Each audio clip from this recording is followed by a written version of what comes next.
देखिए, गोंडवाना जन संदेश यात्रा आज निकली है और उत्तर प्रदेश के लगातार जिलों में जाएगी। समाजवादी पार्टी और गोंडवाना पार्टी के तमाम नेता पार्टी के साथ मिलकर के इस भारतीय जनता पार्टी को हटाने के लिए संकल्प लिया और उसी के लिए यात्रा पर निकले हैं। मुझे उम्मीद है कि इनका समाज जागरूक समाज होकर के भारतीय जनता पार्टी ने जिस तरीके से भेदभाव की राजनीति को बढ़ाया, भारतीय जनता पार्टी ने नफरत की राजनीति को बढ़ाया, भारतीय जनता पार्टी ने गरीबी बेरोजगारी बढ़ाई, भारतीय जनता पार्टी ने किसान को दुखी किया, भारतीय जनता पार्टी ने आर्थिक रूप से प्रदेश और देश को कमजोर किया, भारतीय जनता पार्टी ने हर जाति समाज के बीच में खाई पैदा की। इन तमाम चीज़ों को लेकर के गोंडवाना जन संदेश जनता के बीच में यात्रा पर निकले हैं। हमें उम्मीद है कि इनके साथ आने से इनके समाज और इनके दल का बड़े पैमाने पर सहयोग मिलेगा। अगले व्यापार सभा में जा रहे हैं। इसके बाद ऐसी एक व्यापार सभा प्रयागराज में केशव मौर्य ने की और उन्होंने कहा कि जालीदार और लुंगी वाले गुंडों का आतंक हुआ करता था जो हमने खत्म कर दिया। तो इसको किस तरह से आप देखते हैं? ये क्या एक कोशिश है पोलराइज करने की? भारतीय जनता पार्टी के नेताओं की भाषा और बदलेगी।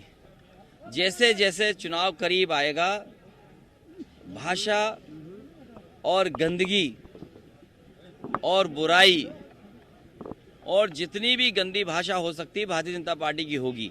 क्योंकि आज अगर उनसे ये पूछा जाए कि व्यापारी की आमदनी आधी हो गई है, व्यापारी की आमदनी मुनाफा आधा हो गया है और जिस तरह के फैसले भारतीय जनता पार्टी ने लिए हैं उससे महंगाई दोगुनी हो गई है।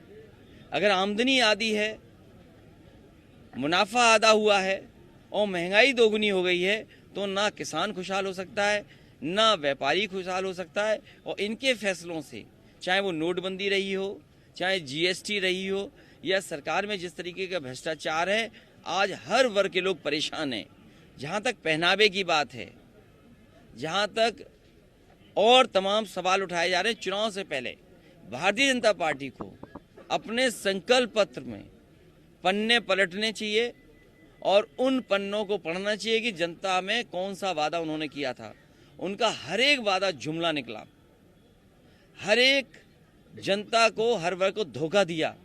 इसलिए उत्तर प्रदेश की जनता ने मन बनाया है कि इस बार योगी सरकार नहीं होगी, उत्तर प्रदेश में योग्य सरकार होगी जो उत्तर प्रदेश को खुशहाली के रास्ते पे ले जाएंगे। और मुझे लगता है जिन्हें कुर्सी न मिली हो, स्टूल न मिला हो,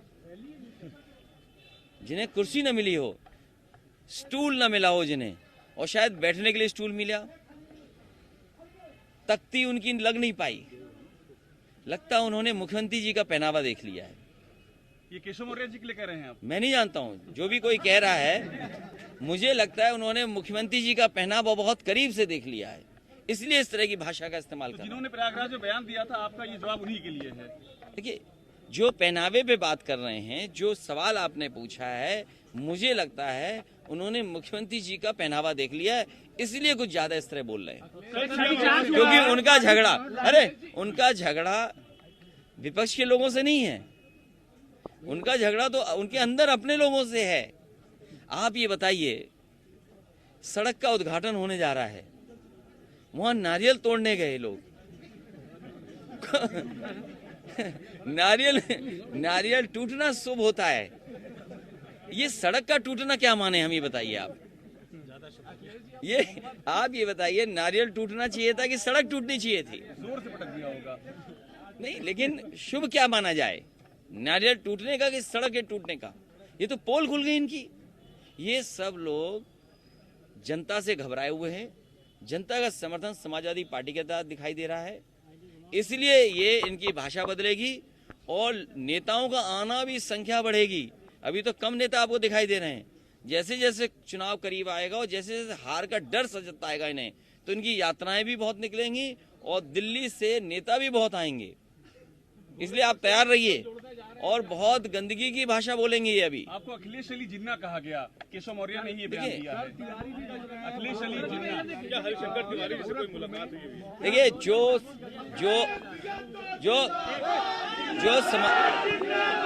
जो समाजवादी पार्टी में आना चाहेगा, जो समाजवादी पार्टी में आना जाएगा उसका स्वागत है। मान लीजिए आज गौडमाना जनतन संदेश निकल रहा है, जनता के बीच में गौडमाना पार्टी के सदस्य लोग जाना चाहते हैं, तो पार्टी ने उनको स्वीकार किया और उनका समर्थन कर रही है पार्टी।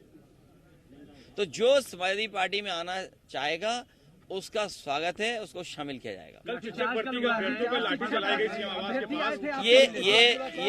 ये विश्वगुरु, ये पार्टी के भारतीय जनता पार्टी विश्वगुरु बनाना चाहती थी, भारत को विश्वगुरु बनाना चाहते हैं। और बताइए जो छात्र हैं, जो पढ़े लिखे हैं, जो नौकरी पा सकते थे, जिन्हें रोजगार मिल सकता था, आज उनके साथ नौकरी रोजगार नहीं है। यहाँ आ जाइए राम, इधर आइए, कहाँ रह गए आप? आने दो, तो इसलिए आने दो। तो जो विश्वगुरु बना रहे थे, समाजवादी तो लैपटॉप दे रहे थे। आप बताइए, ये लोग हम लैपटॉप दे रहे थे, ये लाठी दे रहे हैं, यही फर्क है। इसलिए समाजवादी पार्टी सरकार में थी तो नई यूनिवर्सिटियां बन रही थी, नए कॉलेजेस बन रहे थे, नई तरह की पढ़ाई शुरू हो गई थी, तमाम कंपनियां इम्पैनल हो गई थी, रोजगार नौकरी मिले। ये भारतीय जनता पार्टी के लोग नहीं समझ सकते। अमेज़न जैसी कंपनी कंडा बेच रही है, बताइए, अमेज़न जैसी कंपनी कंडा बेच रही है, उन्हें पता है कंडे में व्यापार है। ये इनकी डिजिटल इंडिया कहाँ खो गई है, बताइए पहले तो। इनकी डिजिटल इंडिया कहाँ हुई? अमेरिका की कंपनी अमेज़न कंडा बेच रही है, आप गूगल करके देख लीजिए, खोल के देख लीजिए। और इन्होंने डिजिटल इंडिया बनाने का सपना दिखाया था। ये लैपटॉप बांटने वाले लोग नहीं हैं, ये लाठी मारने वाले लोग हैं। जितना इन्होंने अपमानित किया है उसी रफ्तार से वोट पड़ेगा, उसी जिम्मेदारी से वोट पड़ेगा। इनका सफाया भारतीय जनता पार्टी का होगा। अखिलेश जी, सर आप मेरठ जा रहे हैं। तेज सिंह ने बीजेपी के यूपी अध्यक्ष, उन्होंने कहा है कि गजनी और गौरी से तुलना की है पिछली सरकारों की। गजनी और गौरी से कौन कह रहा है? कौन है ये? कौन? देखो, एक मिनट देखिए, मैं आपको वही बात फिर दोहरा दूं। चुनाव जितना करीब आएगा और जनता इन्हें हराने के लिए तैयार है, ये नफरत फैलाना चाहते हैं, लोगों को बंटवारा करते हैं। अंग्रेज कैसे राज कर रहे थे? बांटो और राज करो। ये कहते हैं मारो और राज करो, डराओ और राज करो। ये नफरत पहले फैलाते हैं, फिर लोगों के अंदर गुस्सा पैदा करते हैं, तब ये वोट लेते हैं। क्या लखीमपुर में किसानों के ऊपर जीप नहीं चढ़ा दी गई? किसान कुचल दिए गए? क्या भारतीय जनता पार्टी के लोग बता सकते हैं कि किसान क्यों कुचले गए और क्या उन्हें किसानों को न्याय मिलेगा कि नहीं मिलेगा? कोविड में इतने परिवार लोगों की जान गई, बताओ उनके परिवारों की सरकार मदद करेगी कि नहीं करेगी? आज बेरोजगार नौजवान हैं, नौकरियां नहीं हैं, लखनऊ में लाठी खा रहे हैं, क्या नौकरी रोजगार मिलेगा कि नहीं मिलेगा? भारतीय जनता पार्टी के लोगों को अपना घोषणा पत्र, अपना संकल्प पत्र पढ़ना चाहिए। जब पढ़ेंगे तो उन्हें जानकारी होगी कि जनता को कितना धोखा दिया इन्होंने। मथुरा का जिक्र शुरू कर दिया है अखिलेश जी। देखिए, आप लोग भी उनके एजेंडा में मत फंसो। मैं जानता हूं कि अगर आप ये सवाल नहीं पूछोगे तो आपका बजट कट हो जाएगा। ये जो आपको पैसा मिलता है, ये जो पैसा मिलता है, अब आपकी कॉपी मुझे निकालनी पड़ेगी। ये जो पत्रकार साथी बार ये मुझसे पूछ रहा है ऐसे सवाल, मैं सरकारी कागज निकालूंगा कि इन्हें प्रचार के लिए कितना पैसा मिला है, क्योंकि ये जानते हैं अगर ये सवाल नहीं पूछेंगे तो इनका प्रचार का पैसा बंद हो जाएगा। और मैं ये भी जानता हूं कि जिस दिन चुनाव की तारीख आ जाएगी उस दिन ये भी बदल जाएंगे, क्योंकि उसके बाद सरकारी पैसा अगली सरकार देगी। भैया ये भी कहा जा रहा है कि आपका हक जांचा जा रहा है, वहाँ के कई भाजपा नेता सवाल नहीं रहे कि मत करोगे।